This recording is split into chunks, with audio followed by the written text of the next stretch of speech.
Hey everybody, what's going on? Welcome. Another Wednesday, another week of Heavy Metallurgy's Album Club. We're just days away from Halloween. Hope you're all having a spooky week. And I'm once again honored to be joined by these three other gentlemen, fine young gentlemen here. Kellen, how are you?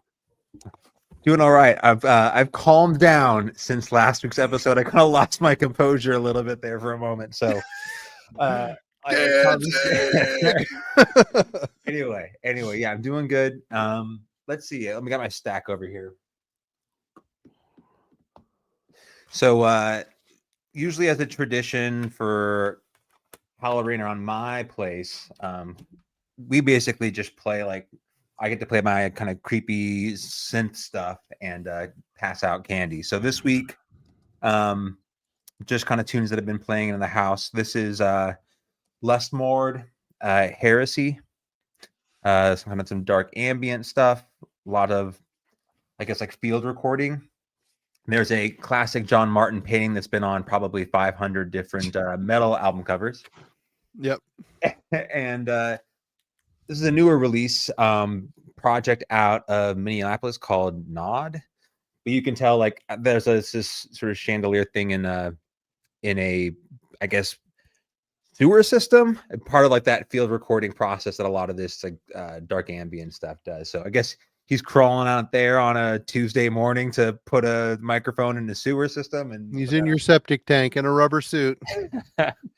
And then beyond that, off to Australia. This is Nagzul, I guess. Nazul.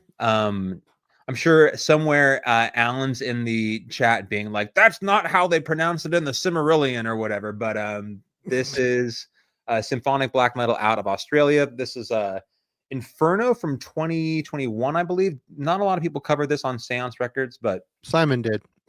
Of course. well done, Simon. Of course, he does hold down the Australian scene, but this is their favorite of mine from 2009, Iconoclast. I pulled out, so been listening to that project here over the past week or so. Nice. Well, good to see you. Logan, hello, welcome. How are you? Hey, I am doing good. Happy to be here, counting down the days to Halloween. It's been an all right week. It's been moving along. Kind of went part of the weekend binging that Voivod stream you did, Marty, with Jeff. It's good. I consider myself a part of the Alan and I guess Kellen team when it comes to Voivod. I'm not officially hooked on them, but I try every time you guys do a deep dive. Like every single time, I give it a shot. And I do have a couple of their stuff, a couple of the reunion. This is the first reunion album that came out when I was paying attention to stuff. Target Earth. This one still has not clicked with me. It's long, and I drift off countless times while listening to it. I think the only Voivod that I've clicked with so far has been actually Synchro Anarchy, but I'm feeling close to Nothing Face. There's some awesome songs on Nothing Face. Play that album. That album is crazy. There's some crazy shit going on in that record. Yeah, I don't remember the exact one specifically, but there's one in the middle that really did it this past time I was listening. But great stream, of course. Thanks. You and Jeff, always fun to watch. And then not Goodwill, but I went to a library sale over the weekend, and I found the one metal CD there for 99 cents. I don't know if anyone will recognize this. Old Man Gloom. This is some Boston area sludge metal. So or these Aaron guys Jones stuff, right? Yeah, it's weird. They balance it out like a two different extremes. It's an ambient track, then this like almost very punk oriented sludge track, and it goes back and forth like for an hour. It's a trip. I don't know if it's always been a bit too much for me in the past, but for $1 I'll give it a shot. So this is their second album, Seminar 2. So there we go. Cheers to the local libraries. And then yeah, I do death metal for Halloween, I guess. So the trick-or-treaters are indeed in for a trick, I guess, on Friday, but been listening to a lot of Deceased, which is just absolutely makes sense for this time of year. Love this recent album from King Fowley and the gang, Ghostly White. like if King Diamond wrote an album specifically, but more death metal oriented. It just has that same feel that albums like Them and Abigail do for me. So yeah, Ghostly White's a great album. Been listening to a lot of Deceased, and then I found myself in a bit more of the extreme brutal death metal side of things too, which I enjoy, and it's jamming some Severe Torture. Oh, they're a good band. I like that band. Great band. Netherlands, I believe. Yeah. This is their debut, Feasting on Blood. We got some winners for best song titles here. Feces for Jesus and Vomiting Christ, which Vomiting Christ is a great song, by the way. Definitely very catchy, very earwormy. So looking forward to all the trick-or-treaters on Halloween. All right. Good to see you. Jim, always good to see you as well. What's been going on, man? You guys, last night I had a little bit of 80s horror run. They watched me some Evil Dead 2, baby. It's the great Sam Raimi and Bruce Campbell. If you haven't seen this, fix that. Also watched the first Nightmare on Elm Street, Johnny Depp's debut. I love when he turns into like a fountain of blood in the bed at the end. It's pretty awesome. Good acting, for sure. As far as metal, more Finnish doom here. This Stormcrow Fleet from Skepticism. Another great band from Marty's homeland. Just an awesome doomsy. Lots of emotion in this one. Great for this time of year. And along with, in celebration of Autumn Eternal getting inducted into Decibel's Hall of Fame, listening to some Panopticon this week. Marty, of course, is very proud of this. This is a great album. Up until this time, it was by far Austin's best production, and love the drum sound on this. It's got a really great drum sound. That the kicks will just bash your skull in, man. Yeah. Yeah. So a lot to love about this record. You know, from everything from the cover, you know, down to, I mean, you name it. It's just all top notch here. Great record. And I did one of those things where I couldn't sleep. And so for some reason, I just had a craving for this band. So I looked up their show from back in 2008 and watched the whole thing. Did a little bit of At the Gates, some Terminal Spirit Disease. And man, if you haven't seen that show on YouTube, man, look it up, man. They sound perfect live. I mean, it's the performance that they did in 08 was just amazing. And the bass sound, dude, it's like the best bass sound I've ever heard on At the Gates, and it was live. It was just, it's so awesome, ever present. What a great show! But you know, definitely inspired me to listen to this. So, another amazing record. Which, you know, this has 3 live songs on it, as we all know. I mean, I don't know why Peaceville didn't just let them put this out as an EP, you know. But whatever, they're good renditions of songs they'd recorded previously. So it's another great record. But yeah, that's for me this week. Right on.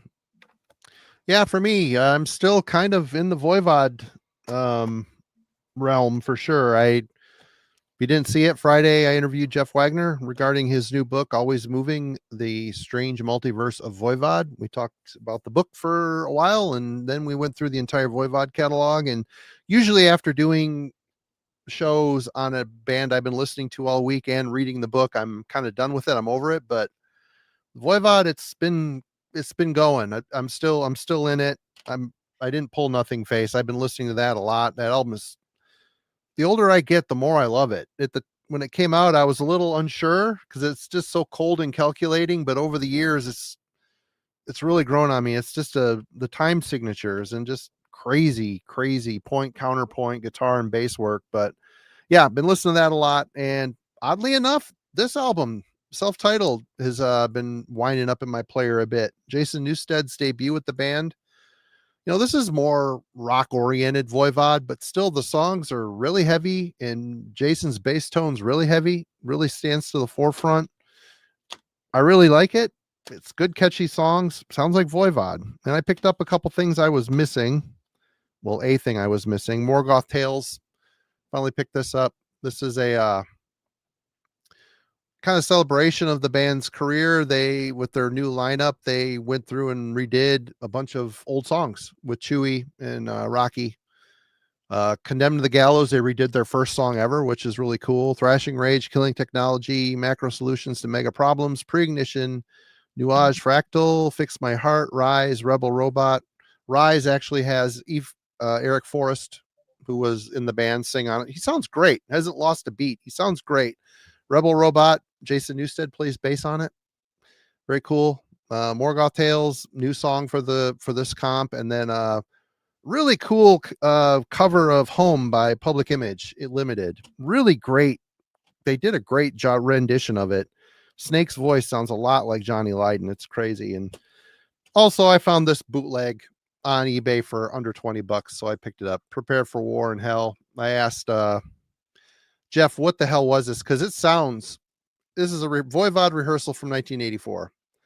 I said, this sounds amazing. What the hell is this from? He said, this is basically the To the Death demo minus a couple songs, which I'm like, shit, I have a dub of that To the Death demo. I don't remember it sounding that good, but yeah, this was in the player today.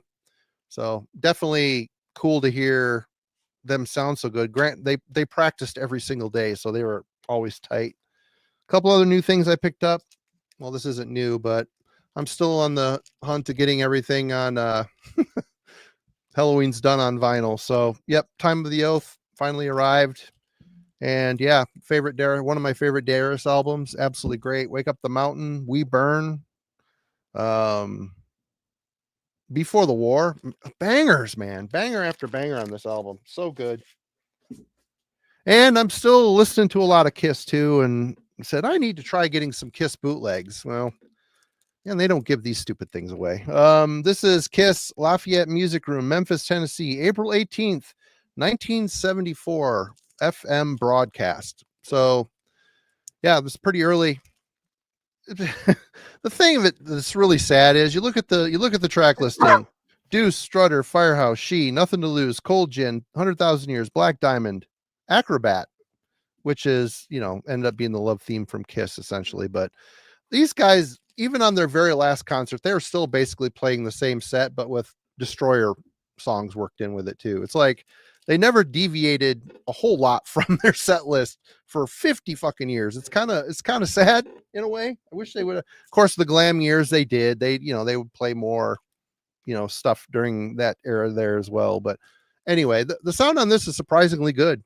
And the fact that you hear She before Ace settled on the solos.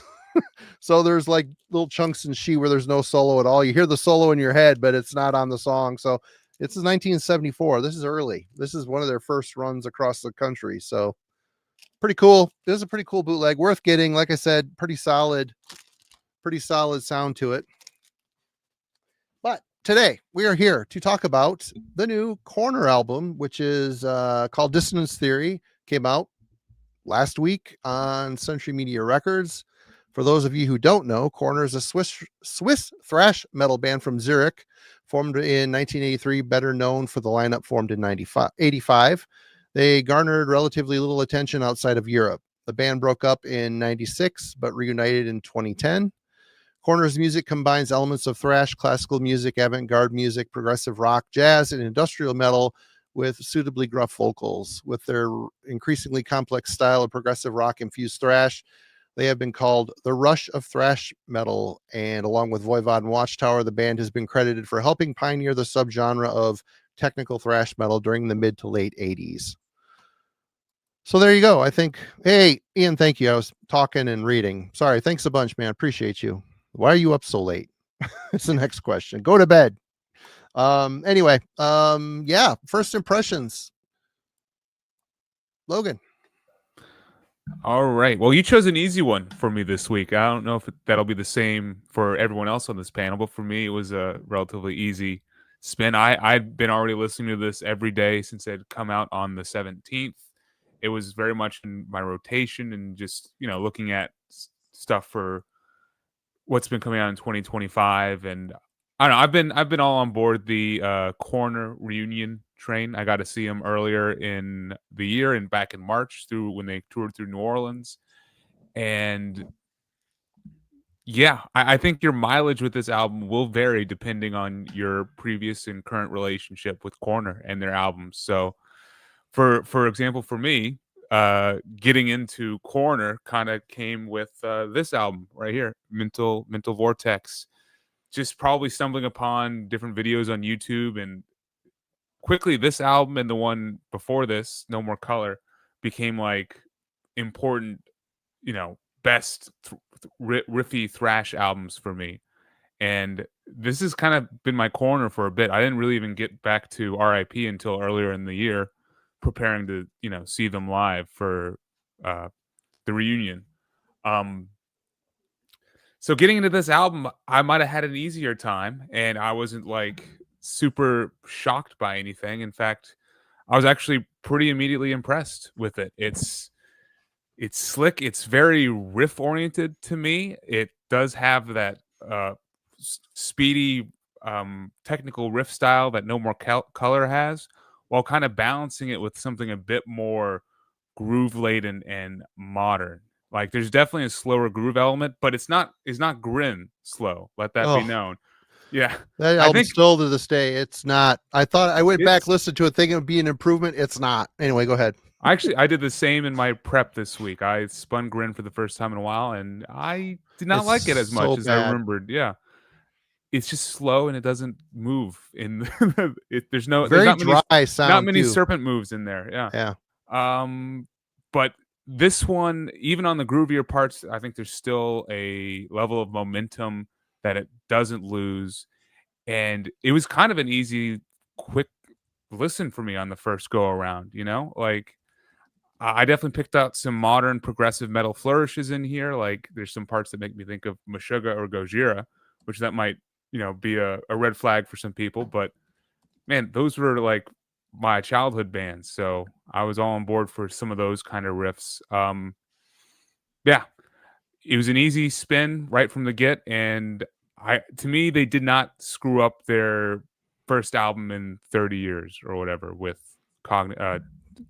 Dissonance Theory. 32 years. Cognitive dissonance. Yeah, 32 Yeah. years. Wow. All right, Kellen.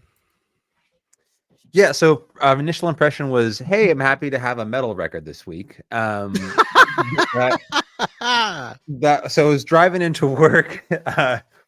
Much appreciated, Logan. Thank you so much. It's all good. I did say I was not part of the like media push hype excitement. I did not really was not paying attention to this record. And it's one of those things where like a band of this caliber, they've been gone for this long, they're coming out with a new record, you kind of brace for it. Because you go into with this kind of history, a bit hesitant. You just, especially for me, like getting into Coroner as a band was kind of like a greater, I don't want to say like, acclamation and appreciation to thrash as a genre as a whole. Like they weren't the first band that you hear, but when you're really kind of investing into the history, they were a really important band for me to become sort of familiar with. And that carried a lot of weight with it. My initial impression was, hey, okay, this isn't like 72 seasons. So I'm not, that offended, or I don't have that immediate sort of pushback. However, I do have some major sort of hesitations and parts of this record that did not work well for me. So, we'll kind of talk about it at length, but I will agree with Logan. This was not like a difficult listen. I had no problem putting this on and just kind of letting it go. That being said, there were some clear things about this record and sort of my relationship with what makes this band so iconic that did not sort of come together. I was not really at peace with her. So we'll kind of get into that later. All right, Jim. So I didn't like the first single. I heard the down-tuned stuff, and I was like, "Oh my god, are we going to go Grin again?" luckily that's not the case. The rest of the album I think fared better for me. But this just isn't very Coroner like for me, man. I hear a lot of open chords. I hear a lot of melodic transitions on the choruses that are repeated. I hear simpler song structures, verse, chorus, solo, verse, chorus. A lot of the crazy scales and runs that I'm used to as a Coroner fan just weren't there. It sounded like very sort of post rocky to me, post metal, like those kind of like open chord transitions and stuff. I miss Mark's I miss Mark's drumming style. I'm not a fan of the super modern production. There's an atmosphere here, but it's not an atmosphere that I connected with. And other than Ron's voice, man, I just didn't hear. For me, I just didn't hear a lot of Coroner here. Yeah, this was it wasn't a tough listen my first spin, but the more I listened to it, the tougher it got. So I had to return back to the first 3 records this week to remind myself how much I really, really do love this band. They're one of my all-time favorite thrash metal bands, but definitely spent more time with No More Color. I've spent years defending RIP and Punishment for Decadence against those who think that No More Color is their best album, which I don't agree with at all. But I do think that No More Color is just right up there with them now, having spent a lot of time with it this week. But yeah, this was a challenge for me, and we'll get into it later. Right on. Yeah, for me, I heard a lot of leading. This album has been in the works for a long time. Like I said, it's been 32 years since their last album, which wasn't good, in my opinion. And they reformed in 2010. So it's been a lot of years just to get to this album. But they've toured, they played a lot of festivals. I think they did the legacy band thing. They went around, played their classics for fans that really appreciate it. But leading up to it, hearing the bands say that Grin was a big inspiration for this album, I didn't care if I ever heard it, to be honest. I'm like, this isn't going to be great. And the leadoff single color me a bit surprised. Am I blown away by said single? I'm really not. There seems to be, but it made me interested to listen to the album. I haven't bought it yet. I plan to, but repeated listens. This isn't Grin. It isn't. It's way better. It's way better than that. This is a more cerebral album and less shock and awe than the first 3 albums. I consider the shock and awe era of Coroner. Granted, RIP is like an atmospheric tech thrash masterpiece. Absolutely perfect. But still, the guitar playing is so inspired and on fire. Getting into this one, the technicality, I'll save it. I'll save it for the next point. But yeah, there's a lot of good things going for this record. What are the notes I took? The new guy, Diego, very lively and really good drummer. He's a really solid drummer. The thing of it is, just about every song he does like this tribal fill, like this plotting tribal fill, kind of gives an aura of sameness to a bunch of these songs because of his choices. But he's a really good player. Ron's voice, holy shit, it's really at the forefront of the mix. He sounds really sinister and just spiteful in his performance. I really, really like Ron's his vocals on this, and I think the production is good too, but we'll get into that. But my question for tonight, as a band forges on through the years making music, it is often noted how their earlier works may be more complex or energetic by the fans that have stuck with them. Should everything a band does be held in direct competition with their previous releases? Simple question as that is, I guess. is it even fair to compare a band's new album to something they did nearly 40 years ago when they were in their late teens? Granted, nostalgia is a huge factor in musical enjoyment as we age, but the bands are getting old as well, and certainly are not in the same place mentally and ability wise to when they first started out. So, should a band be held accountable? We'll start with you, Jim. Yeah, I don't buy that for a second, Marty. I'm sorry. I think there's plenty of musicians that are at their age that are at least as good, if not better, than they were when they were young. Like Metallica is what you're saying. No, I'm talking about technical proficiency. I mean, most of the solid shredders that I've been fortunate enough to be friends with that have aged out, they can still shred in their later years, and so. I don't think it's. I think this is a conscious choice to do something different, and that's fine. You know, I mean that's fine. That's their decision. You know, it's their right. You know, as musicians and as human beings to move into different directions. But when I'm hearing like melodic octave like ascensions like we hear on Sacrificial Lamb, and then these like really open chord like. Almost like heartfelt, descensions that sort of reminds me of the Deftones. I just don't think that's Coroner, man. It just, I'm used to like super fast runs and scales with a bass there at every turn. I'm used to, unexpected, time shifts and there are some time signature changes here, but even like the odd time moments on the album, like Logan said earlier, they're more like Meshuggah, like it's like dun dun dun dun dun dun dun, dun that kind of thing, instead of where old Coroner it was like in the midst of like an arpeggiated run. More note based back in the day. Yeah. It was the music from the earlier days wasn't safe. It was challenging in a way that I liked, that I was just sat in awe of their technical proficiency, but never in sacrifice of the song. Like it was really just elevated, like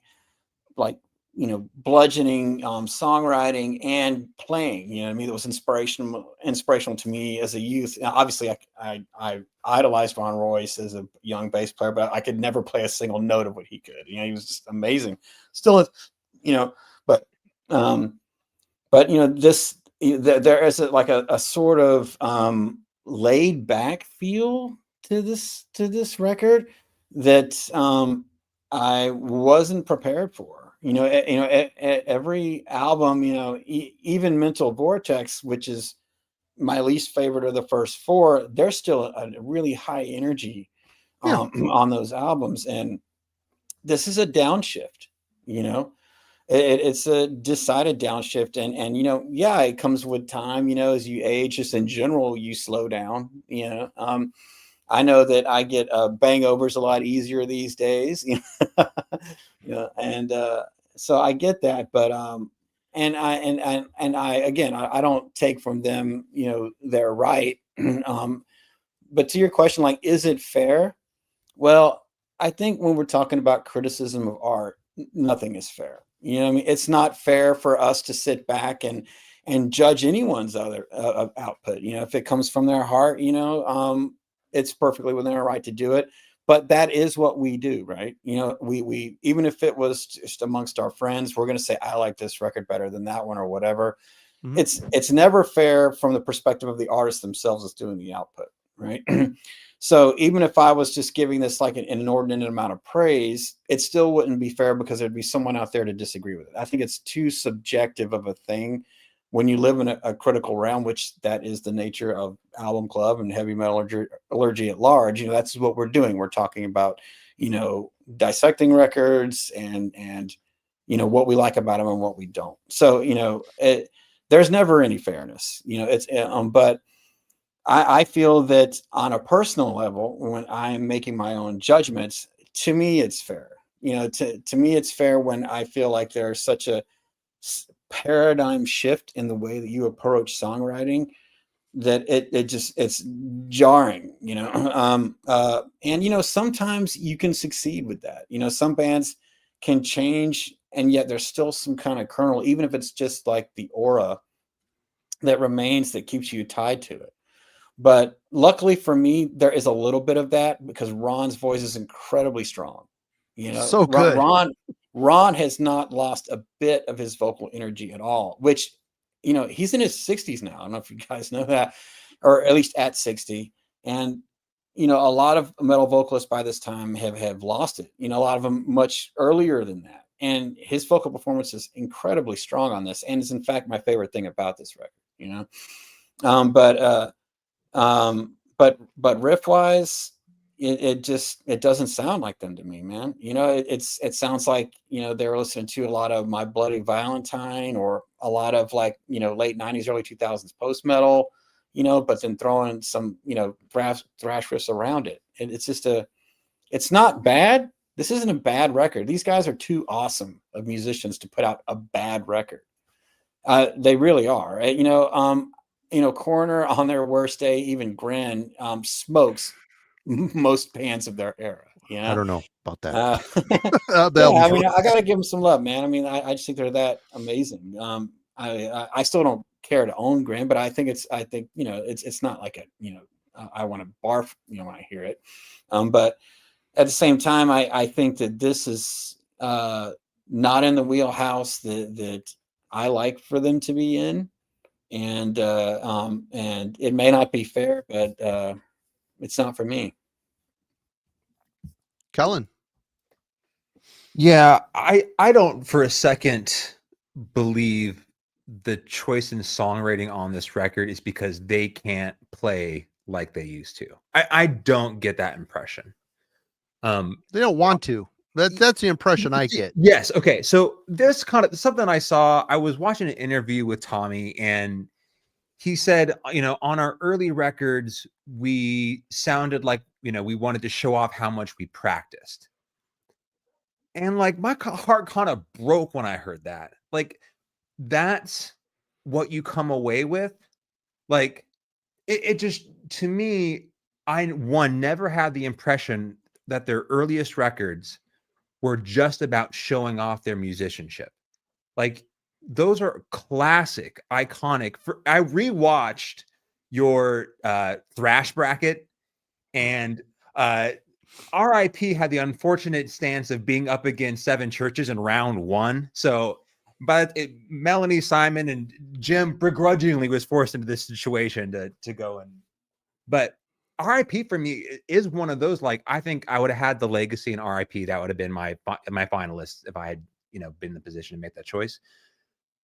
Well, I guess what I'm trying to get at is, like, this seems like a very decided effort to write in a totally different style.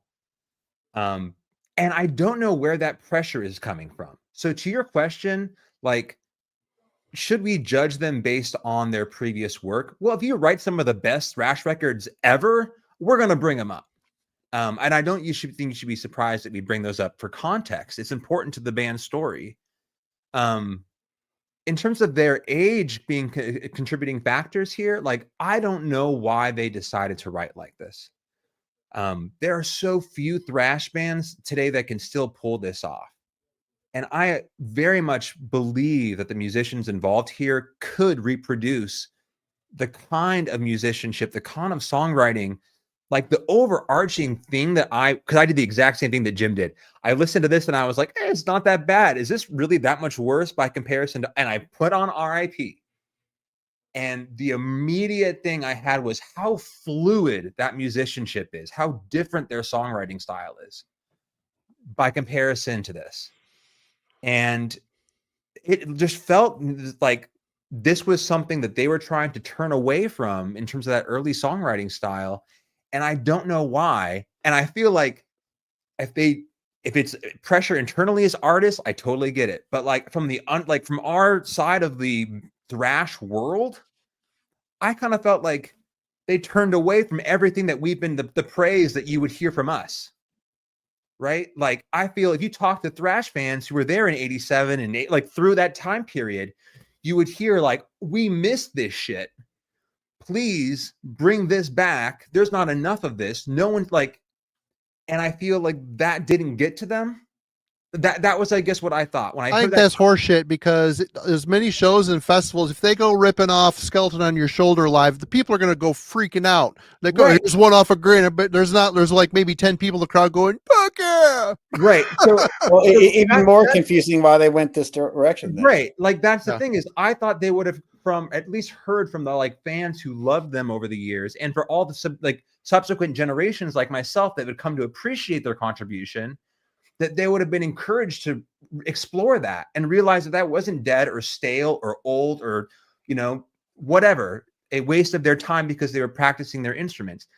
So it kind of like, that was the difficulty I had with this record. To Jim's point, it's like, this doesn't sound like the band that I know, but also like, I think an identity that I imagine was always going to be a part of their music. There we go. Thank you. I don't know. Whatever. Internet's helping me here, but I guess I don't know if I'm answering your question there directly, Marty, but Yeah, okay. It was a softball question just to get us talking, basically. Okay. Nothing. Right on. Yep, good points. Logan, your thoughts? All right. I think two different, sides of view to unpack here. First, the view of us as fans of the band. That's a whole entirely different thing, and I 100% agree with Jim. Everything is out of pocket. Everything is wrong when it comes to us criticizing, but then also everything is right. That's just the beauty of us being able to be fans of music and being able to bring our joy and our love of, different bands to conversations like this. So, I mean, I think we're all allowed to feel exactly how we feel about this album, this evening, and there's no necessarily wrong answer about that. I mean, that being said, my fandom of Coroner is entirely different from both Jim's and Kellen's. I mean, like, Grin is canon. Grin happened, like, we can't hide the fact that they It's got like a opened the 70 box of- some percent ranking on the Metal Archives. The people do like the people do record. like Grin, yeah. And I've always felt bad that I don't, but it's so dry and boring. I think them as a band, they like it. I mean, like, I saw them live. They played 3 songs or 4 songs off of it. It didn't make up the majority of their set, but they were still paying homage to it. I mean,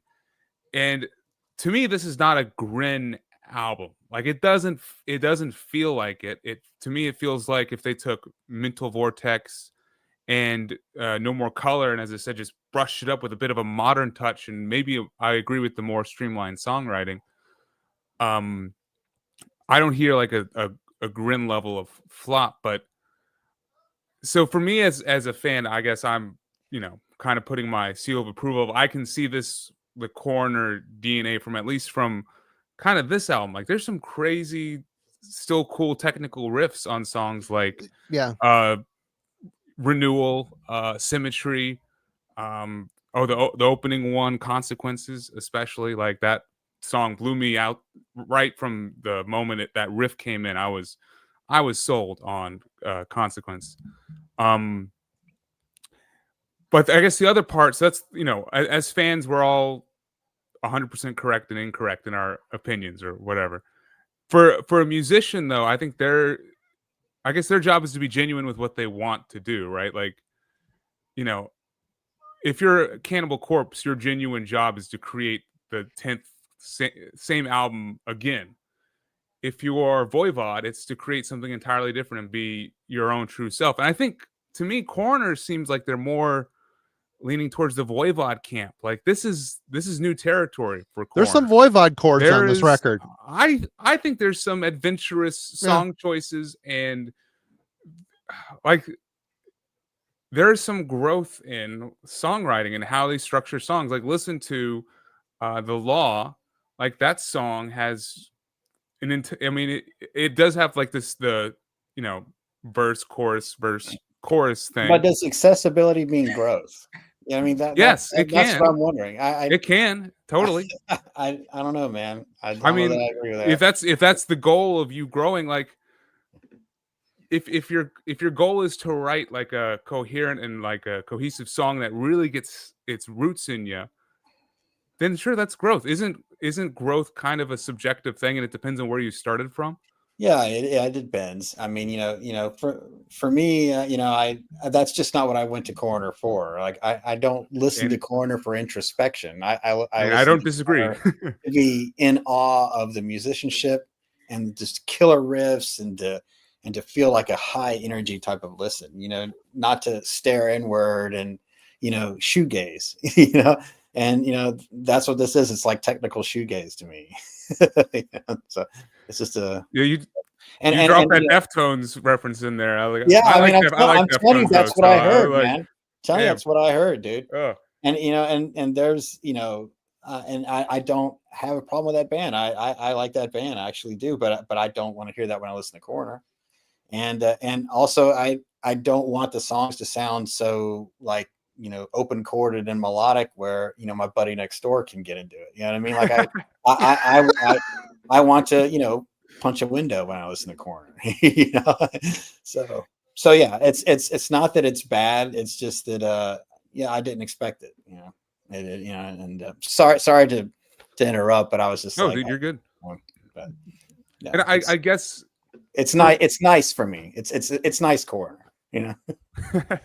I guess for me, my expectations weren't like that. I don't know. Like my expectations were fairly blank slated. Like I never even thought that we would be releasing another album, let alone like you come across bands, and to me I thought Coroner was always going to be one of those bands in the past. I would never get the chance to see them live. I would never get the chance to hear new music. So going into this, I was, I guess, very open-minded and just, ready to hear what they delivered. And to me, it still sounded like the Coroner that I would expect from Mental Vortex, even Grin, but just with, as I said, there. I mean, there's no way around that there is some more modern and progressive, and I do get the post vibe for sure in some of the melody choices, but yeah, I'll let you go, Marty. I'm not trying to No, you're filibuster here. That's what we're here. We're here talking about. Yeah, we're good. Yeah, really, I don't know much to add to. You guys kind of summed it up for me pretty well, but the Kellen's question is, how can they be so tone deaf to what the fans might want? And I agree with that. But then I look back, Tommy joins Creator at one point. I'm thinking, here we go. The mother lode of all thrash metal unions is just ascended into one awesome band. And what was the result? Outcast, Endorama. Creator's most bleak, lost, confused, struggling to be something more commercial. I don't know how much Tommy had involved in that. I don't think he had a lot of say in that evolution, but still part of it. And there's some cross pollination with Apollyon Sun Coroner. Some guys in Coroner were in Apollyon Sun and back and forth. And that's, Tom Warrior trying to be more electronic, more modern in his own weird, obtuse way. So this album to me feels like it fits after Mental Vortex. This feels like the natural successor to that record. And is it fair to judge a band on stuff they made when they were kids? No, but you know what? We do it because that's usually the better stuff. And the nostalgia thing, it's a thing. It's a thing for me. And Jim is right. I want to listen to Coroner. I have a preconceived notion of what that is, what it looks like in my head. And this may not be that, but they've grown. I think they've chosen to purposely grow in different ways. Whether this is more accessible or what, I think they're trying to grow as better songwriters. As much as I love the first 3 albums in particular, there's songs there. They're really good songwriters, but like I said, it's more shock and awe. Those runs, those riff runs where Tommy and Ron are just locked in step perfectly. It's amazing. But here they're exploring in different ways. They're going more avant-garde at times. They've got this Dennis guy, their keyboard player. He isn't a traditional keyboard player. He's more of a soundsmith, and it works really well for them. I really do appreciate the layering on this record. I think it's a very dense and modern. It's a complicated record, even though there are moments of the music that isn't very complicated. So my own question, I mean, is it fair to do it? But we all do it. You know, is it fair to judge art at all? No, but if we're going to partake in someone else's art, it's going to impact us a certain way, and we have the right to say what we think about it. You know, to shit on it is one thing, but to be constructive and try to voice your opinion in a constructive way, that's better. Like, no one likes to be told that their baby's ugly. They just don't. I don't know if I even answered my own question, but it's really hard to compare this to RIP. If you want to look at the last and compare it to the first, the band is obviously traveled in a very different direction, but I think at its heart, I think it still, to me, sounds like Coroner. There's Ron's voice is the anchor. I think that's definitely the anchor, and the overall spirit. And another thing, Tommy's solos. Listen to those solos on this record, dude. There's a characteristic that shines across all the albums, and it's his solo work. It's very melodic on this album, but it is very impactful. He does a great job on it. We'll get there though. Let's talk about discuss musicality and composition of Dissonance Theory. Logan. Yeah, so I guess kind of diving right in, I feel like I already talked about where I feel like they're approaching it. Like, it's, to me, I 100% agree with the Mental Vortex. Like, that seems the closest Coroner album.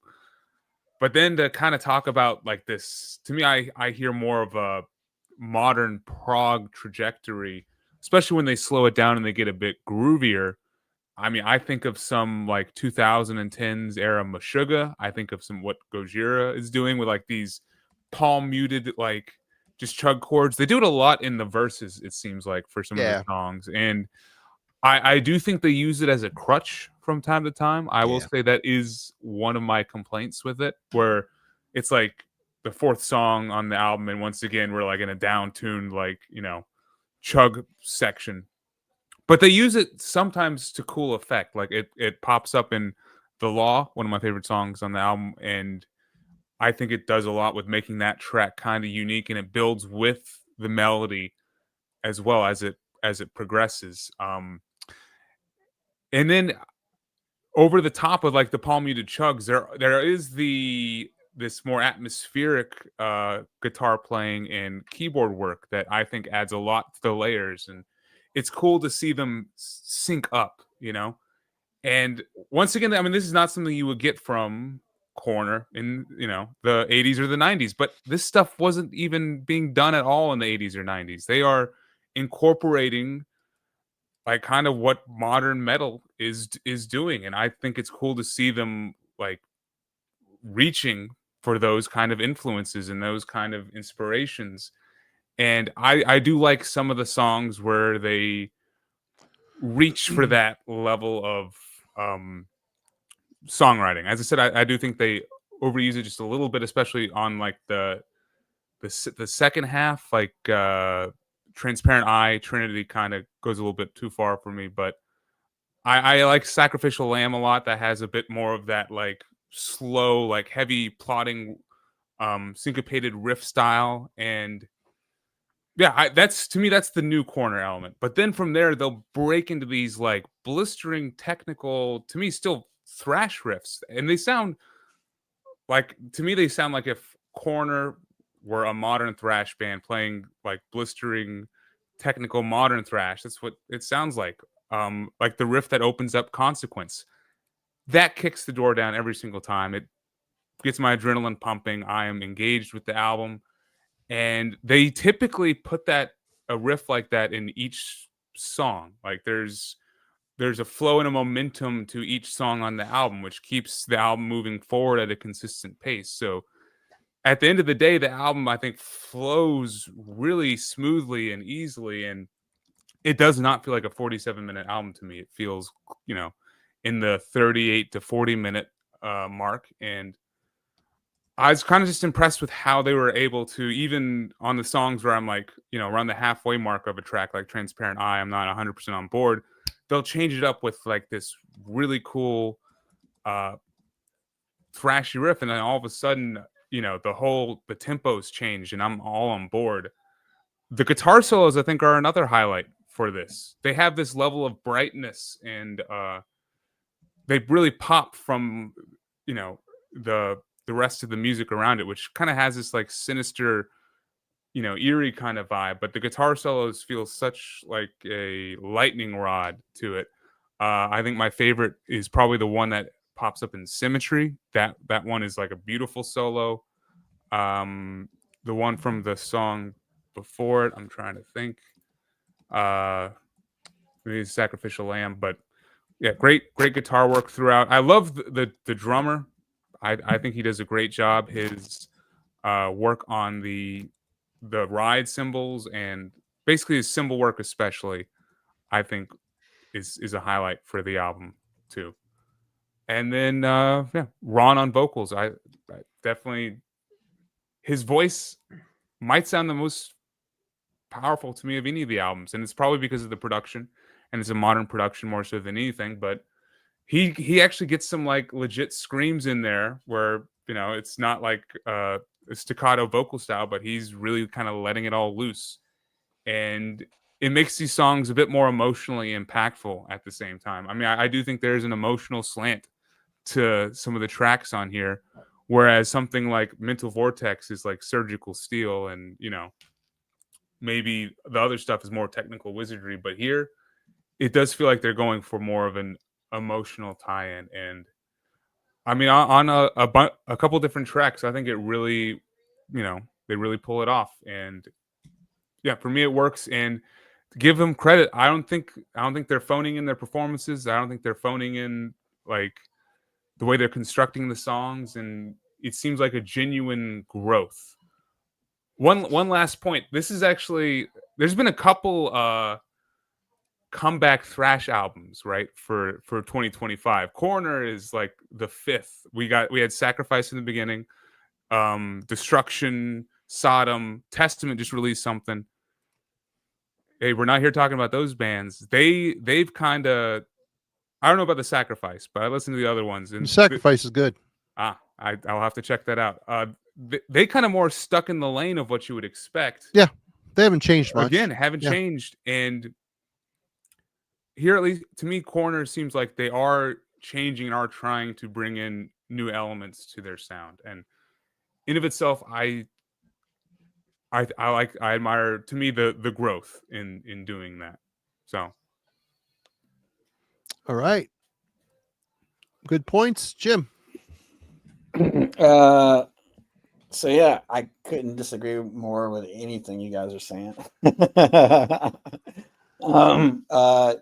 The inclusion of the electronic elements are distracting for me and irritating. I think that as a three-piece, the old Coroner had plenty on offer without that. You know, there were embellishments here and there, but it wasn't like a, you know, an integral part of their sound, where I do think that the electronics are integrated here, especially on the opener, the organs and stuff that they kind of lead in. And there is I'm trying to remember which track it is. There's even like an organ solo on one song. Which the last song's got the organ solo. Like, prolonging. Yeah. Oh man. I'm not a fan. that was very tough for me to swallow. Little Meatloaf in your corner. Oh yeah, yeah. Little Rick Wakeman in your corner. Yeah, I'm not into that at all. But yeah, you know, there's just this brash melodicism, and almost like, you know, a disdain for like the. It's funny that the album's called Dissonance Theory, because there are dissonant chords, just sort of like tail end, like the melodic chord runs, or on like the open chord choruses that are like really big, and there's octaves played and stuff like that. But it's not enough, I think, to justify dissonance theory. It's more like melodic theory. You know what I mean? I feel like the earlier stuff was way more, you know, atypical song structures, you know, more odd time signatures, melodicism in the solos for sure. That's always been a part of Coroner. That's nothing new. But the riffs were just pure, you know, shred-tastic thrash riffs here, and we get, you know, very little of that here.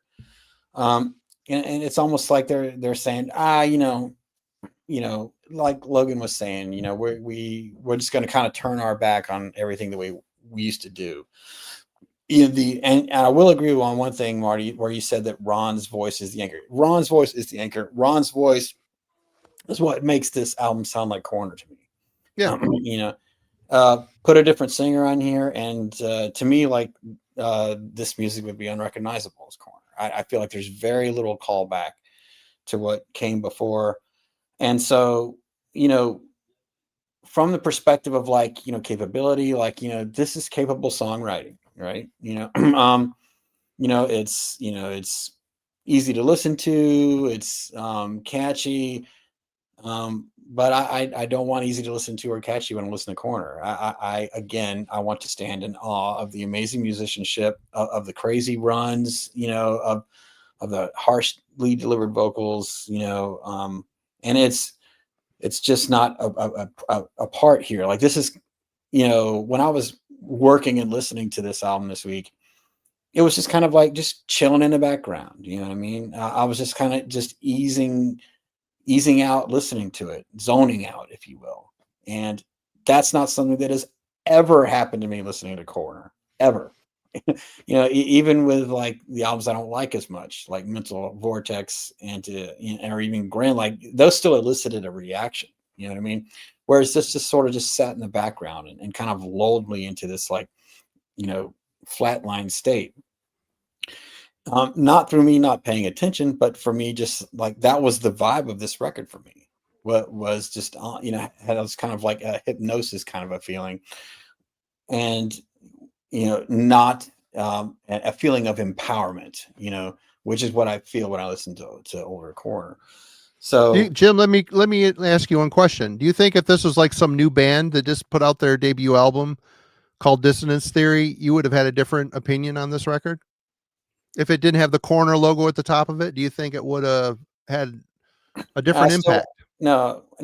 It still is pretty mellow, pretty modern for me. It is ultra slick sounding. It's very, very clean. There's no harsh edges to it. And, sometimes I'm in the mood for that, but not for a band with a history of heaviness at their level, So I knew that my opinions tonight were going to be polarizing because I've seen nothing but praise online and written for this record. I was like, oh my God, it's going to be a bloodbath in the comments because I just don't get it, man. You know what I mean? And I felt like I was alone, but I was going to be honest tonight. And I'm sorry if I've offended anyone out in the comments, but I'm always going to speak my truth. And this was just a major disappointment for me. And the songwriting here, dude, it is accessible, man. It just is. You know what I mean? It's easy to approach. You don't have to be a fan. In fact, I think if you are a serious fan of classic thrash, then it makes it difficult to like. But if you're a fan of modern metal, of anything from like the 2000s onward, or even 2010s onward, then this is going to be well, like Logan, you were saying, I came up in the Gojira era, all that kind of stuff. Like if that's for the era you came up, that's why this album is easy for you, because it definitely has that sort of like really slick, approachable, even groovy elements, of that era. And it's, even though I lived through the birth of that, sound, and even my old band back in Georgia, we did that stuff. You know what I mean? I'm not going to sit here and tell you that wasn't a part of my own musical history, right? But I can tell you now that I can listen to that stuff, and some of our old stuff I like, but our late period stuff, I can't stand listening to a lot of it. And your opinions change and things change, but one thing that's never changed is my love for that ferocity of early technical thrash, and that's not what this album is. Right on. Kellen. Yeah, I mean, only if we had covered like a really young band that was kind of obscure but did sort of like a technical progressive thrash thing, would, if this had sounded like, Coroner here, I think he would have said the same things Songwriting here. Okay, here's my formula for this record. I do think it opens strong with like a sort of a thrashier, the first track here. I guess it's technically a second consequence. Sure, like there's kind of a straightforward thrash thing going on there. But I guess the part that I felt a little bit hesitant initially was it also kind of felt like predictable thrash. Like just sort of baseline, okay, like this is sort of some palm muted kind of straightforward stuff, but still thrash metal. Like it's not a rock sort of sound. Then we get here into the following track, Sacrificial Lamb. And I start to see sort of a formula for this record, which is during the verse, that's when you get this sort of percussive riffing style. And to your point, Logan, if you want to use Meshuggah here as a reference, I get it. It's more rhythmic than it is sort of this flowing thing that had defined the band previously. And what's interesting is they'll pivot from that into a little bit more of like a melodic sort of chorus part, which does, to Logan's point, have a little bit of old Coroner to it, meaning like it starts to streamline into something. It just, we'll get to the production notes later. It betrays, the production here for me betrays, I think, some of the better moments on the record. It kind of works for this like sci-fi futuristic horror that they're going for thematically, like this sort of drier production style, but I think it does not work for bringing me back or reminding me of classic Coroner. But that structure is what defines most of this record for me. Percussive style during the verse, get to sort of some open-ended sort of climbing melodic thing during the chorus, and that is for me what the entirety of this record ends up becoming for the most part. Yeah. And that is probably, to Jim's point, probably why I ended up finding this easy to listen to, is I was no longer emotionally invested in these songs because I kind of knew how they were going to unfold eventually. It's some variation of this formula. I do want to talk about a few like high points here. The soloing, the one that stood out to me is actually, I think, comes on Symmetry. The solo in that, now Jim and I have waxed poetic and could probably do so for another hour about the sort of musicianship for the early part of this band's career. It's just bewildering and all-encompassing, and like why you're invested in so much of those early records is what they contributed all together to the history of the genre from the beginning of their career. I still think that blows me away about RIP. That is their debut release, and it feels like they are peaking, right? Like as a thrash band that's been playing for 5 years, and they released their magnus opus, right? Yep. Agreed. There's so much maturity for a debut release there. But back to this record. The solo that we get on Symmetry is the amount of feeling that is conveyed. That is the thing that I come away with when I listen to that solo. To Tommy's ability as a guitarist, sure, like he can shred like no one else, right? Like one of the defining guitarists in all of thrash metal. But the emotion that he conveys in that solo is what I came away with. Which makes me feel like there's still, right? Like that musician is still there. Which was what was hard about this record. But I heard that solo and I was like really impressed with a very different style as a musician that speaks to his sort of faculty as a in terms of a guitarist. The breadth of his talent. It's not just how fast or how complex he can play, but the emotion that you can convey through a solo. It may not be the first thing that that comes to mind when you think of Coroner, but he has that capacity as a musician. So just that was one thing I wanted to bring out. When you mentioned solos, I sort of starred as being like a high point for this record. Yeah. I actually, the sort of strange electronic flourishes and sort of ticks and crackles. I like that. I think that's pretty classy. I like it. It works for the concept. Yep. So I didn't really mind that. I agree though. The sort of organ solo at the end of it feels out of place. It was hanging around in the studio and they decided to give it a go, kind of deal. So that part didn't work for me. In the end, I'll get to my favorite songs and talk about them a little bit at length. But I think the biggest attraction is this band. I would never have described them as predictable.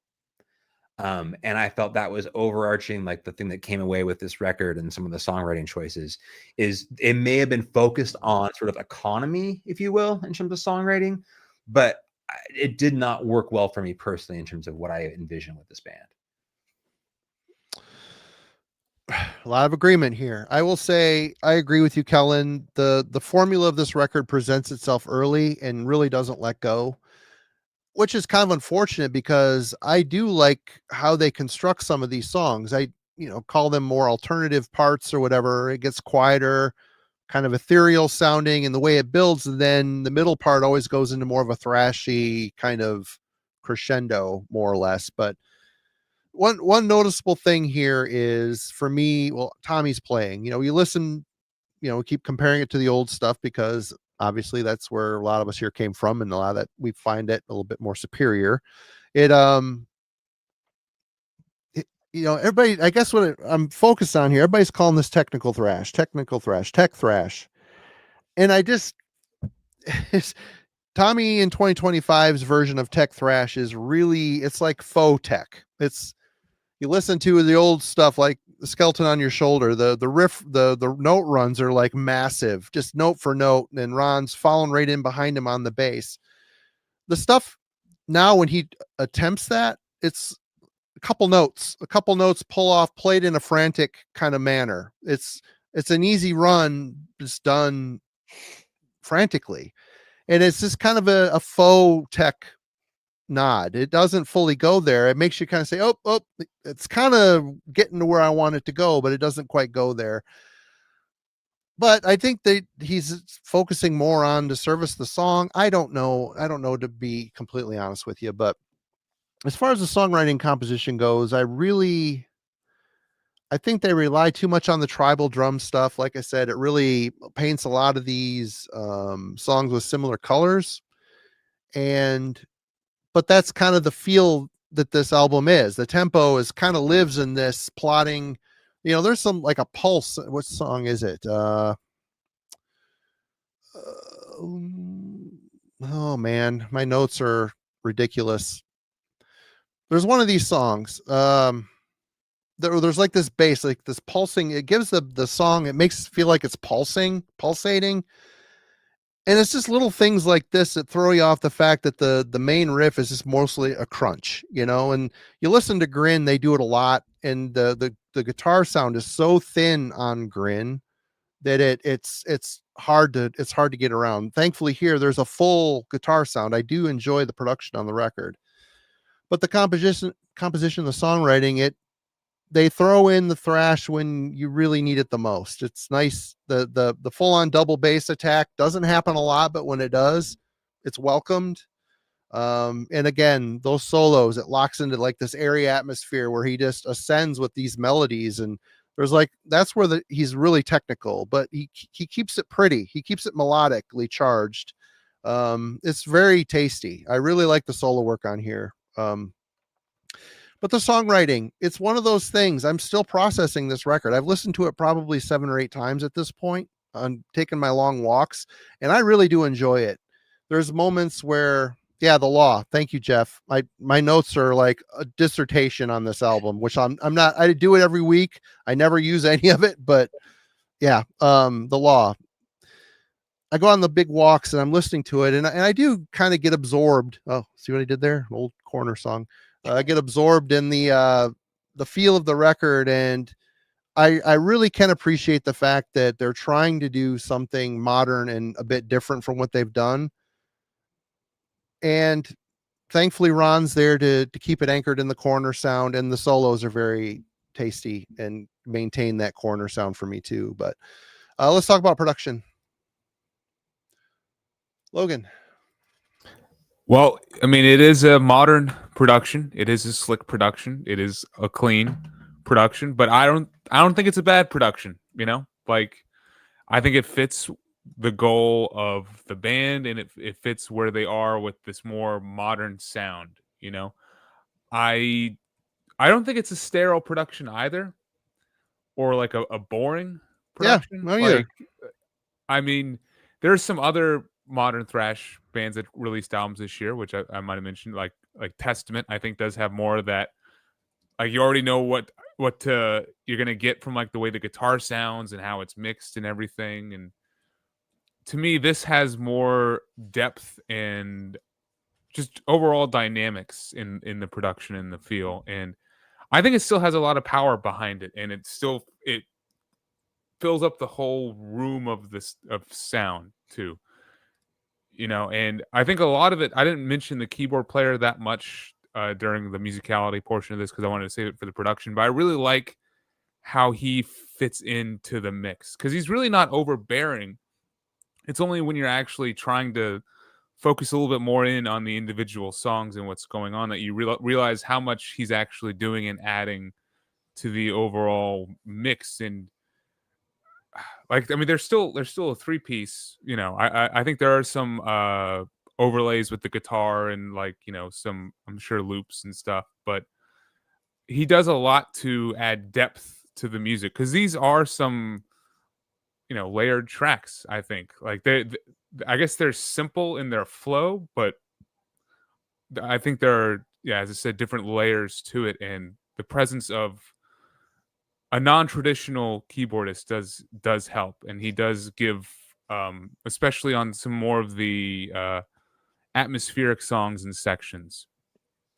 And I will defend the outro prolonging. Apparently, I'm the only one who's a fan of the organ on the way out. Look, they even separate it from the actual song Renewal, so you don't even need to listen to it. Just fucking skip it. But I think it's a cool little homage to all things prog, and like, Marty, you just made us listen to Hellwell. Was all that for naught? That fucking the John Lord organ, like it's just same thing, but only That's a for completely like a different minute. piece. It's a completely different All piece right. than what we're talking about Well, here. In Hellwell, I expected. And Coroner, meh. It's Very just an outro. It's cool. I liked it. I thought it added like a nice different vibe as you're leaving the album, and it to me it fit. I thought it fit with the rest of the album throughout. I do really like the way the bass sounds. I think the bass sounds fully fleshed out, especially.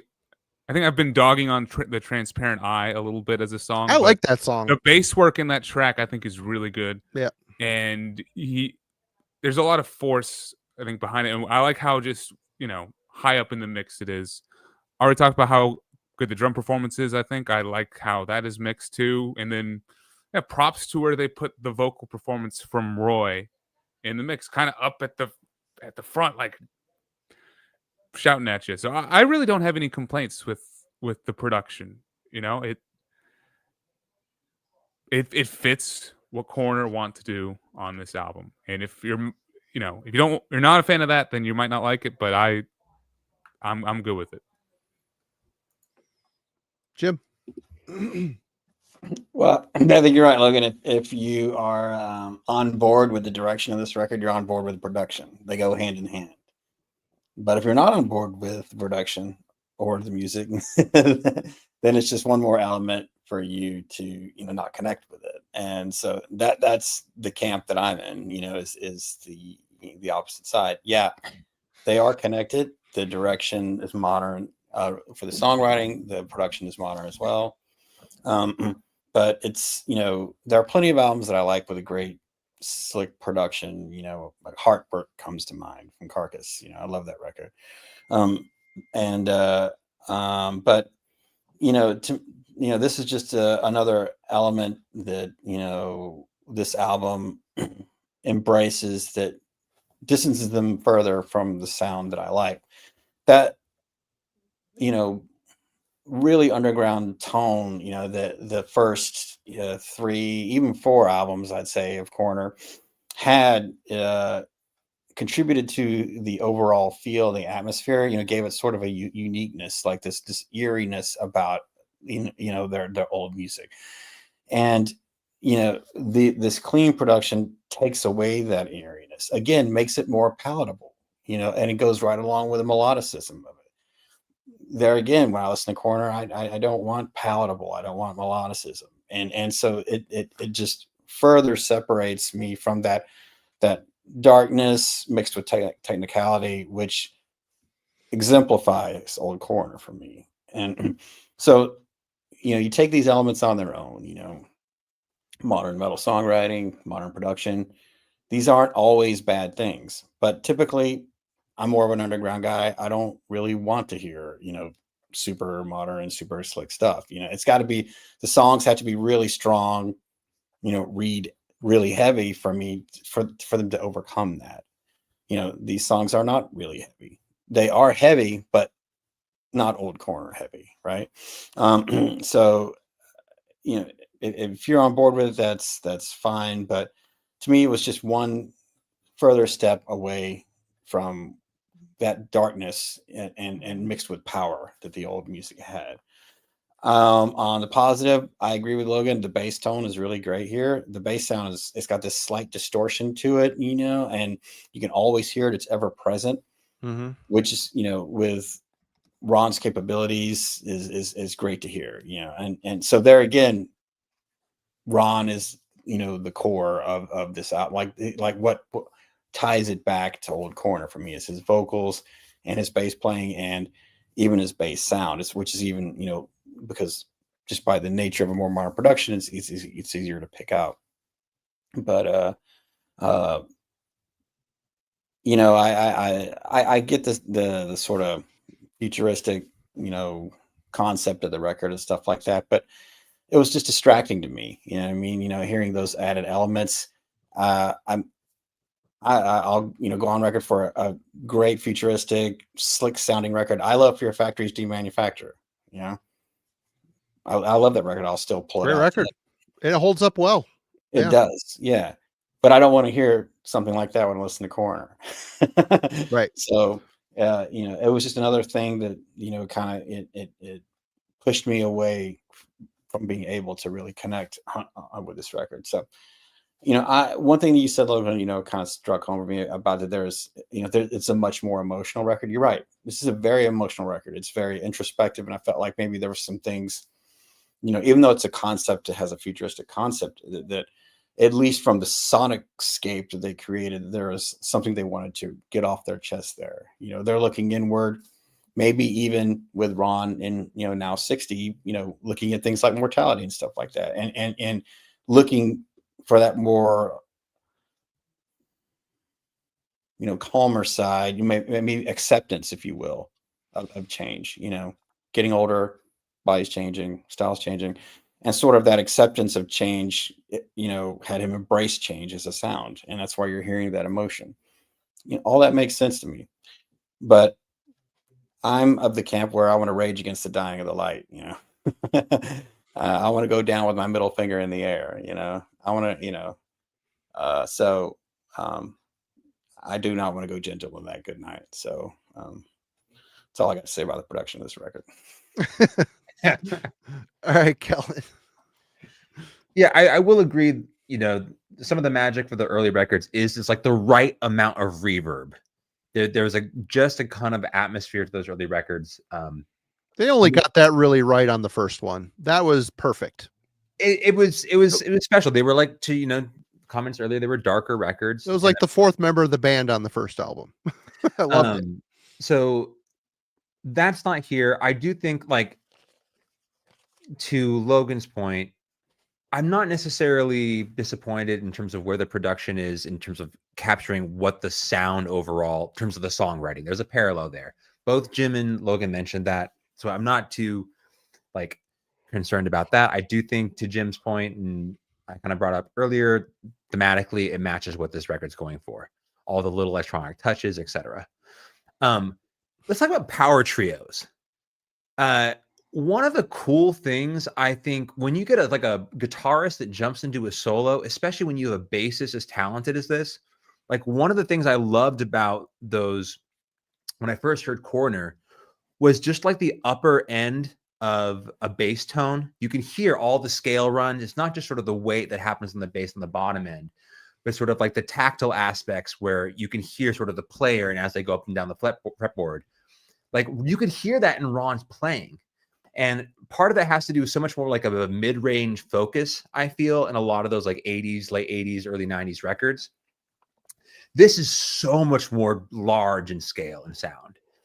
But that aspect of their 3-piece playing, I don't think is quite as present. And I think that'd be something I'd be critical of over here. To your point, like vocally, it's strong. Everything does feel like it's pushed up toward the front of the stage.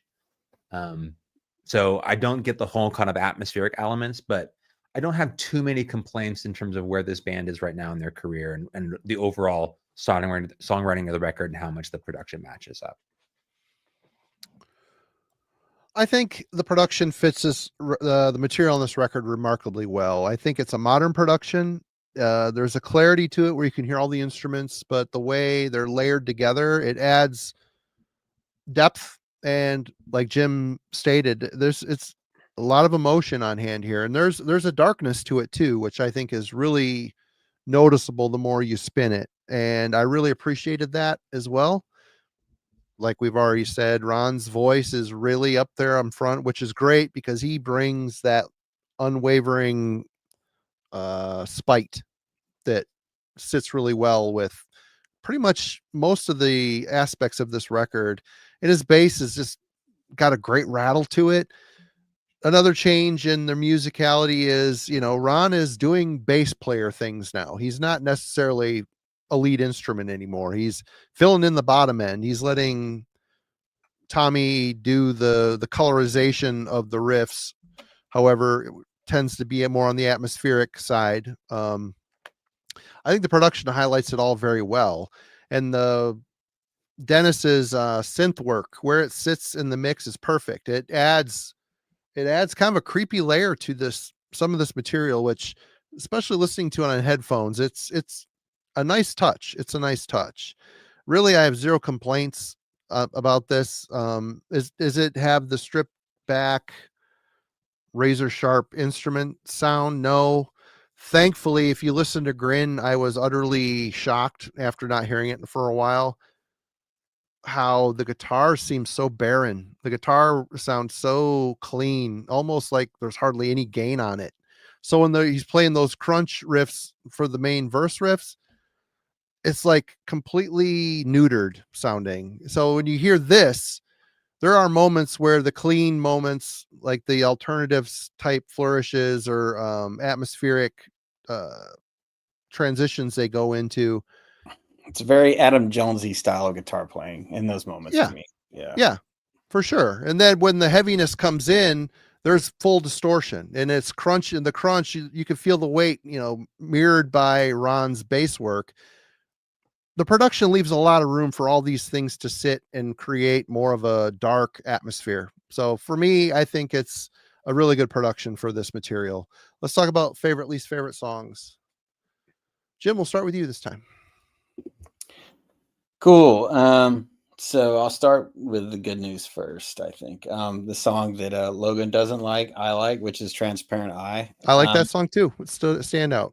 I think there's a good amount of dissonance on that. There's the odd time in moments there. The heavy melodicism is still there, but it's balanced out by the dissonance and the odd time moments. My favorite part of the song, though, is where it sounds like he's tuning the guitar down while he's playing it. Now that's the most Meshuggah part. That's like the most. I thought you would hate that part, Jim. I don't listen to Meshuggah. I've never heard it before. I thought it was listened to on headphones. I'm like, ugh. The only albums I want Meshuggah are Nothing and To Destroy, Erase, Improve. But I've never heard them do that. I guess they have, but that's the first time I've ever heard at least a band like this do it. And it was really, really cool, super unique. It's probably like my second favorite moment on the whole album. So that was really cool. That kind of stylistic choice in terms of doing something different, I think, is in line with Coroner. That was one of my moments of old awe that I had when I would listen to Coroner. I felt that listening then. And on Renewal, I felt it too. There's this really cool hammer-on pull-off riff that's like, and it had that sort of ferocity that old Coroner had. That feel, the pacing, the tempo, even though the main riff is a little blackened, like the rest of the song, especially that hammer-on pull-off riff, it's like a syncopated rap thrash riff where they're doing the bass drum and the snare are going back and forth with the up and down strokes of the guitar. So it's like, but there's like, it's really cool. Like that is Coroner. That's the kind of stuff the Coroner used to do. And I was like, I actually wrote, this is Coroner, and I underlined it, you know. The kind of groovy breakdown, you know, 2.5 minutes in, not so much a fan of. That kind of took me out of it there, you know. But those that verse riff and all that, like I felt a little bit of the old gods there. So I have to call that song out for that moment, for those moments. Least favorite are the one you like the most, Logan, Sacrificial Lamb. That one to me is everything. It speaks like this is what this album's going to be. And it's everything about the record that I don't like, you know, an overt melodicism. You know, it's very accessible. There's high octaves on the choruses. Very, you know, atmospheric, but in a the sun's out kind of way, other than raining hellfire kind of way. And then the other moment that I didn't like is, of course, the closing track with the unfortunate organ solo. I kind of like a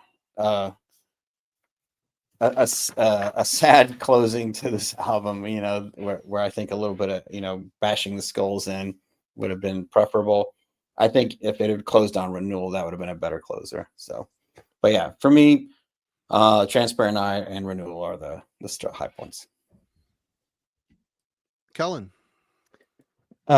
Favorite. So I already mentioned Symmetry. I think that's probably the more straightforward track on the record. It just feels like the most consistent sort of thrash tune. I mean, I mentioned how much I dig sort of the melodic solo that sits at the heart of that track. The other one that I think works really well is the one right before it, Chrysium Bound. That's cool. Like sure, it follows a little bit of the formula. You get this interesting sort of broad open space, clean guitar. It's a really sort of atmospheric element. The tom builds that you were mentioning earlier, Marty, and it leads into this like Marshall snare roll launching into a solo. I think that section, the back end of that song, feels like an interesting sort of way to approach it relative to the rest of this record. So I enjoy that detuning moment on Transparent Eye, but that is the chuggiest of the chug on this album. that slow, like sort of really simplistic sort of, if you want to call it a chord sort of moment, that was a challenging sort of aspect to this song. And I did like replay that sort of detuning moment. So is that like happen electronically? Is you actually doing that with his guitar like mid? But it's probably a quad cortex setting you can do. I have no idea. Sure, who but knows? For anyone, you know, wants to venture into like the gent world, like that's your moment on this record. And the other ones I kind of felt like that lined up with that, or Trinity. This record sort of slows for me on the back end. So as much as like Sacrificial Lamb was sort of the omen of things to come, the trio of Law, Transparent Eye, and Trinity, for me, like that's where this record really starts to lose momentum. So those three tracks I think are the more complicated for me personally. Logan. All right. So for me, there are 4 tracks that really do the job of holding this album down and making it a consistent listen across the board and an entertaining and engaging listen. I mean, they knock it out of the park right from the get-go with Oxymoron and the Consequence. As I said, the main riff that kind of carries it, it just kicks ass. I don't think there's a way for me not to have my adrenaline spike when it comes on. I mean, I agree it is somewhat formulaic in how they bring it in. Like, it's one of those where you can kind of count, like, how much longer do I have with this riff, and you just know. But there's something sweet about being able to time when something kicks in, and, you know, that level of predictability, which I get if that's not what you're looking for from this band. That's, you know, would be a bummer. But for me, it adds in the guitar work across that whole first song. I think is phenomenal. The chorus is extremely memorable as well. You know, so much fun. Some of the lyrical choices are a little weird too. I will say that they're a little bit, ball flat, but hey, they're Swiss. The other tracks, I'm a big fan of the middle pairing of Symmetry into The Law. The Law is actually my favorite song on the album. That one to me really shows, I think, what the album overall has to offer, and shows the palm muted sections right next to the Coroner thrash vibe, but then also brings in something new with this like beautiful atmospheric kind of flow to it. And it's just such a well-written song. I think it's the way it transitions into the chorus, out of the chorus, into this tempo change, riff break at around the 2.5 minute mark, and then right back into like this palm muted, like pulsating verse section. It's just so smooth and well done. Like I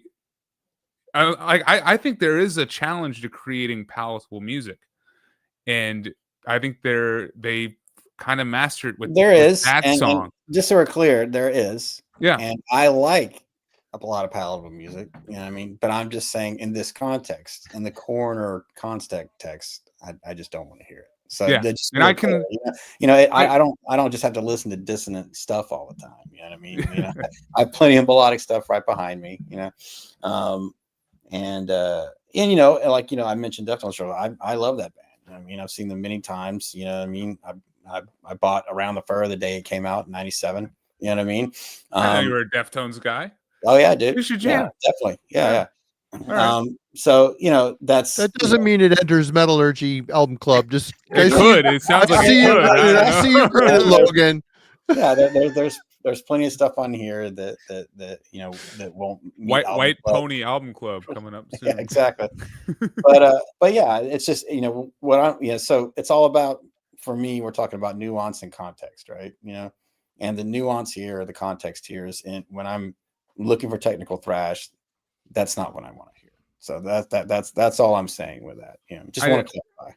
Yeah, you're good. And I didn't mean if seemed like I was coming after you with that. I guess I felt like I needed to defend some of the choices that they make, making a song palatable, because to me it's an intentional choice that they're trying to make these songs that flow and get, it's connect to you. It seems intentional. I agree with that for sure. And I think they succeeded. The track before The Law, Symmetry. Now that is just a kick-ass thrash song.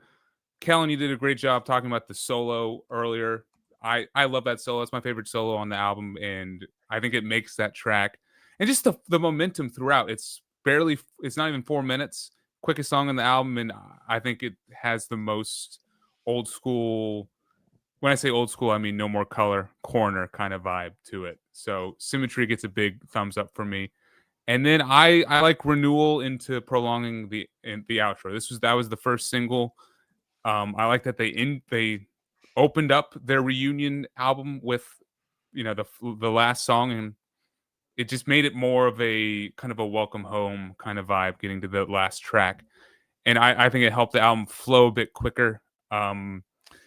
Just great riffs on Renewal. And once again, I like that it ends with that the jam part. Like, different track, don't have to listen to it. It's just it's a cool different vibe to carry out the album. The other 4 tracks, maybe one of them could be cut. The reason why I was going after Transparent Eye, it's funny. It's the reason you guys like it. It's djent. Kellen, you called it. It's djent. It's like that down-tuned chug part. It's like, guys, we went a little bit too heavy. It's the most alternative in the intro and the outro too. It's very sleepy, dreamy, kind of floating around, and then all of a sudden the djent stuff kicks in. Like guys, I'm good with you doing it on like Sacrificial Lamb. Like, I think Sacrificial Lamb is helped because it's only song 2, and you're still getting used to it, and like but by the time you get the Transparent Eye, you're like, all right, why are we doubling down on this part? So That's still the song I'm kind of hung up on, which it's cool that that's kind of how it worked out. But yeah, those are my thoughts. I guess it's my turn. Yes. Okay. Well, I really think the album starts off the right way. There's Consequence song. It's a nice aggressive opener, and it's long enough of a track, 6 minutes 15 seconds long. It kind of feels like you've been taken on a journey, and they pass off this vocoder voice effect in the chorus that acts as the hook. I'm psyched every time it comes around. It's just another little decoration that makes it feel like a modern metal listening experience. It's a quicker track for an album. It's a good opener, and it was the Sacrificial Lamb track. The third track that's the song with the pulse in it. The syncopated bass line kind of pounds underneath this airy riff idea floating over the top of it. It's simplistic, but it's an interesting rhythmic choice. I think it sets the song apart from the rest of it. But it also shows you that gone are the days of crazy scale runs, and they're a lot more calculated these days. Memorable for sure, but also very safe. A lot of the stuff feels very safe. Yeah, this Chrysium Bound track. This is kind of the tipping point for me. This is a song that I think is good. There's nothing wrong with the song, but it's really where this formula that I've been listening to. This is where they're going to land for most of this record. So there's a lot of blunt force crunch riffs here, but they're not afraid to trail off into quieter movements and the airy synth sound in the background. It's very much documented at this time, and you're not going to see the last of it. But, it's a decent song still. Symmetry gets a bit more lively, a little more up-tempo, more movement in the riffs, which is kind of welcomed at this point. Good song, The Law. My notes are such a frickin' mess. Stream of consciousness blabbing. I'm trying to make sense. I need to streamline this process a bit. Yeah, we got the beginning of The Law feels like a slightly heavier alternative song. Tommy kind of strips away. Says, "I am the law, man." I think about Anthrax whenever I hear that phrase. Yeah. I'm just like, come on, say something different. Not "I am the law," please. Like, yes, I know it's Judge Dredd, not whatever, but come on, man. In metal, if you say "I am the law," you think Anthrax. You won't fuck around no more. That's for sure. Yeah, exactly. Change up a little bit. Say "I am not the law." Now that would have stuck out. Yeah.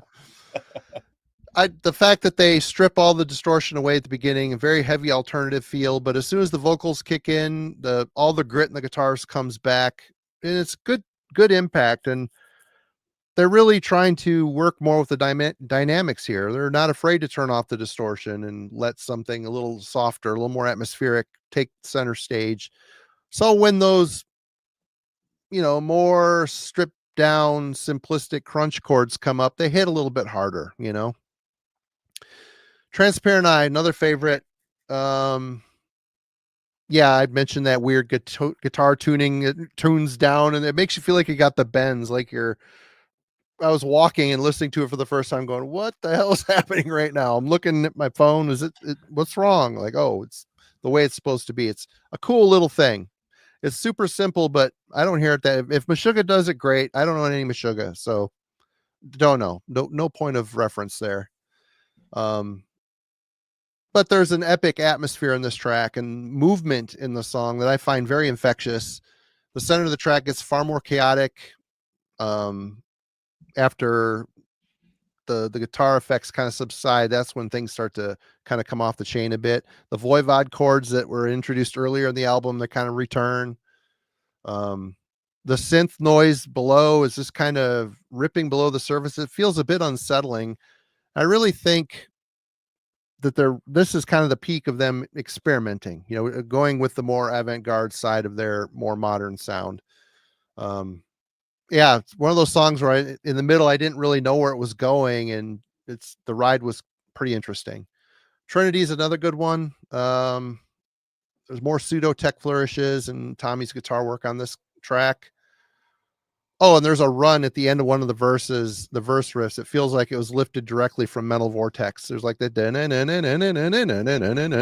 It very much like, wow, that sounds like he's played that before. But it brought me back to Mental Vortex. Definitely cool.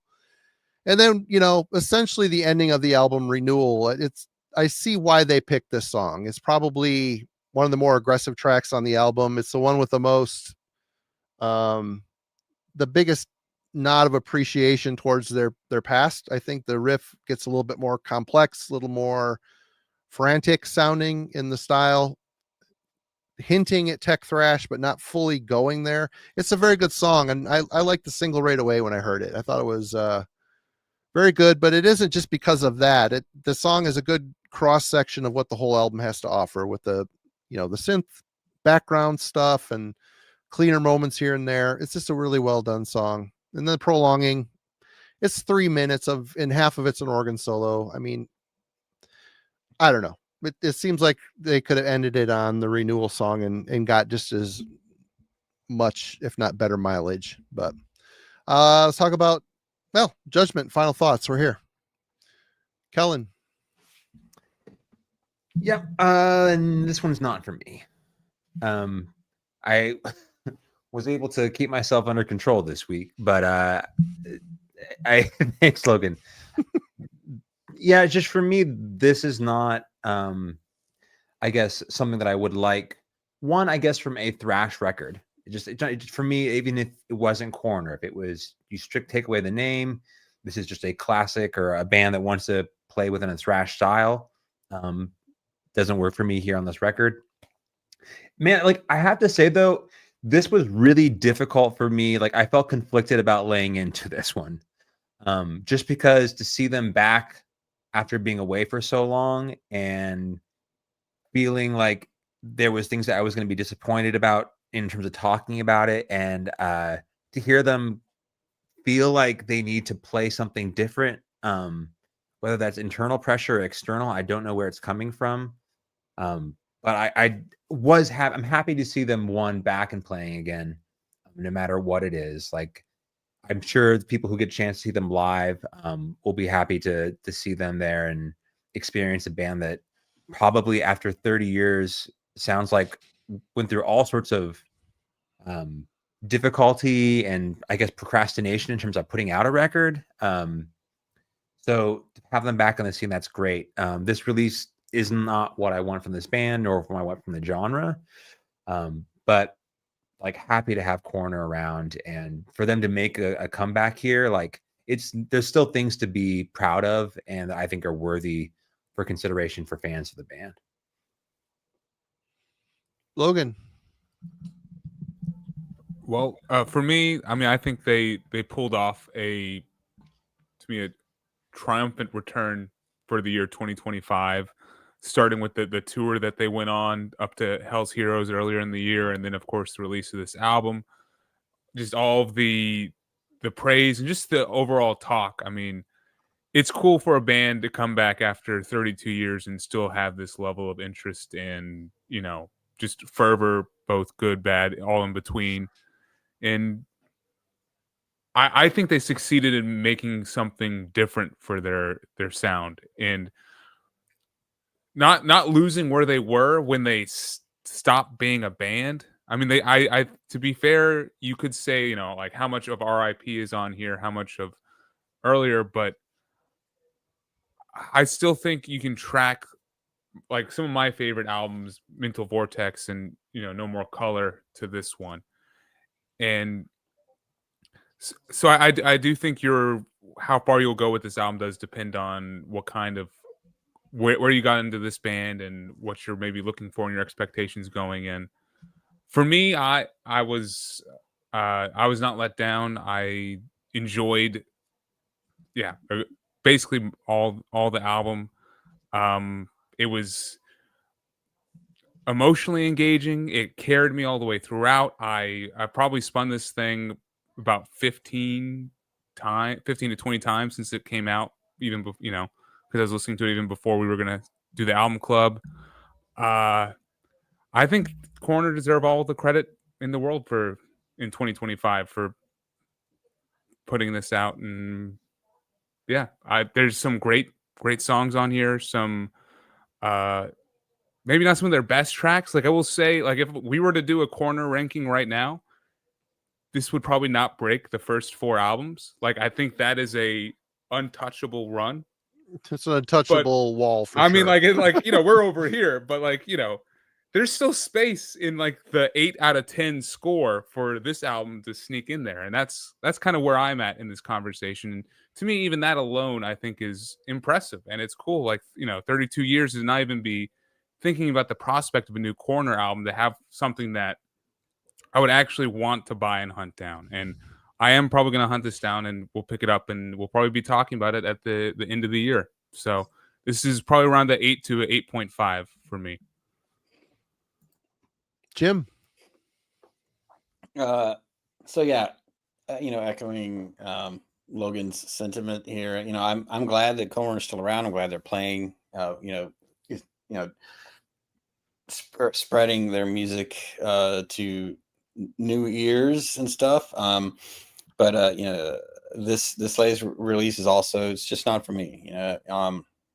Pretty much you can just copy paste everything that Logan said for his final thoughts. Exactly the same for me. So no surprise if you've been listening tonight. So yeah, I've got RIP, I've got Punishment for Decadence, I've got No More Color, even to a lesser extent Mental Vortex, so I'm good. And that's all I'm going to say about that. Yeah, for me, I went into this album with zero expectation. In fact, I expected it to dislike it because I have such a sour taste in my mouth from Grin. Coroner were definitely a top 20 favorite band of mine for a very long time. When Grin came out, it felt like someone snaked a coil in my Wheaties, for sure. I felt completely betrayed when that record came out. And it was kind of the same way I felt when Voivod's Angel Rat came out. Same feeling. But I was really surprised at how much I did enjoy this record. I really like the record. I don't know if I'm as enamored and blown away as a lot of people seem to be on the internet, which is fine, but I'm still processing this album as we go. Like I said, I got 7 or 8 turns through it. Right now, I'd give it a 7.5, but I could see it going higher because, like I said, every time I put it on, I like it a bit more. In fact, me and the kid were doing some errands today after I picked him up from the bus stop, and he's like, "I like this. This is good." So, I mean, he'd never heard Coroner at all, so he has no point of reference. He's like, "I like this, Dad. This is pretty cool." I'm like, "Sweet." So, I mean, it definitely has a catchiness factor to it. Whether that's the stereotypical Coroner formula we all want, probably isn't. But I think for an old band doing, taking a stab at more of a modern metal approach, I think they did it with a pretty avant-garde, dark spirit about it. I think they did a good job. So yeah, it's a 7.5 with a bullet for me. I would anticipate it to go higher. I don't own this yet. I really hate paying Century Media prices for CDs. Holy crap. And if you want the vinyl, what are they lined with gold? I don't know. Whatever, man. But yeah, that concludes our discussion. Thanks for folks who seemed pretty happy in the Discord server that we were covering something a little bit newer. So that was fun to do. And thanks everybody in the chat. And I don't know who's picking. Who's up for next week? All right. All right. So going a little bit older, but not super old for this one. For Portugal, this is Sirius Aeons of Magic. Oh, I think I have Nocturnal a promo Art for that Productions. somewhere. Yeah. I'll put it in the chat there. Yeah. Kind of pseudo symphonic black metal, isn't it? Yeah. It's Nocturnal Art Production, so you kind of got what's going on there. Right on.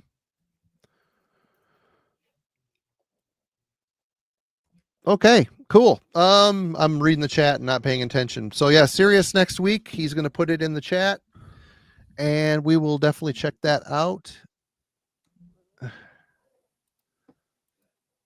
Huh. Well, Amazon's got it for a reasonable price, and I'll have to go over there and check. Serious. Aeons of Magic is next week for sure. And yeah, thanks everybody for joining us. Good turnout tonight. Good to see everyone. And Heavy Metallurgy has hit 7,000 subscribers like 4 times this week so far. So I'm just going to consider it a win. And thanks everybody for sticking with us and watching and participating. We really appreciate it. And I want to turn to this awesome panel and see what's going on. Kellen, you have anything coming up? I don't have anything on my channel going on right now. Probably the next thing I do will take a little bit of time. So I've got something in the works. It's just going to be a little bit of a process. I'll keep everyone posted as it comes along. I do have I think Jim and I were going to combine for another review here in the month of November coming up. So look for that in a few weeks. We're slowly drawing him into the fold. Slowly. I'll never do a review, and he's already done one, and now he's doing another one, everybody. Never say never. What's going on with you, Logan? What's coming up? All right. Trying to put up a review on my channel, hopefully before Halloween, because it's like a Halloween themed album. You have one day. I have one day. I know. Procrastination is a beautiful thing. It's a mother of invention. I do enjoy it. It's like my favorite hobby. And then I got to mention on Dreadful Rick. We love Rick around here. He's doing a Halloween stream on Saturday. So everyone join in for the Saturday Slay Crew. Well, shenanigans on Dreadful Minutes channel. I believe probably 9 Central. There is the album for next week, Serious Eons of Magic. Jim, what you got going on? Moving forward with Eihwaz's next release, we just approved the proofs, so it should be getting pressed soon. And go ahead and say here we're looking for December 1st for it to be available. It'll be available on the band Burial Gifts Bandcamp and also on my shop in cassette form, because that's all I do is cassettes. So yeah, we're looking for that. We'll keep you guys posted. Be a little ad for it in Decibel, little quarter-page ad and everything. So yeah, hopefully these guys will sell a little bit of tiny little tape merch at their next show. That's what we're hoping for. So hell yeah. Yep. Other than that, yeah, look for me on doing the review with Kellen here soon. And man, you guys keep pushing me about the channel stuff. Warhammer in the chat's like, come on, Jim, do it. Hell yeah, you'd be good at it. Just sounds like a lot of work, man. Right on. Baby steps, man. I'm doing reviews every once in a while now. Hell yeah. Okay, well, here, show notes. There's going to be a review up tomorrow. I think it's for the new November. And next week, Jimmy's got a review coming. And Friday, Dreadful Rick. You're all going to get Rick rolled one more time this week. He's he's like a YouTube darling this week. He's on doing a bunch of stuff. We're going to be talking about blind buys and which were tricks and which were treats. So it's like a trick or treat thing. What blind buy did you get that you loved, and which one did you get that was terrible? So just a fun little conversation is what we're going to have. Show off some records. So that's it. And go check out the Saturday Crew over on Dreadful Rick's channel, or maybe is it on Jeff's channel? Jeff's channel? It's on Rick's, I believe. Okay. Yeah. November 1st at 9 p.m. Eastern. All Saints Day. So is that the name of it? All Saints Day. Anyway, everybody go check that out. Thanks for joining us. This crew will see you next week, and I'll see you Friday. Have a good one.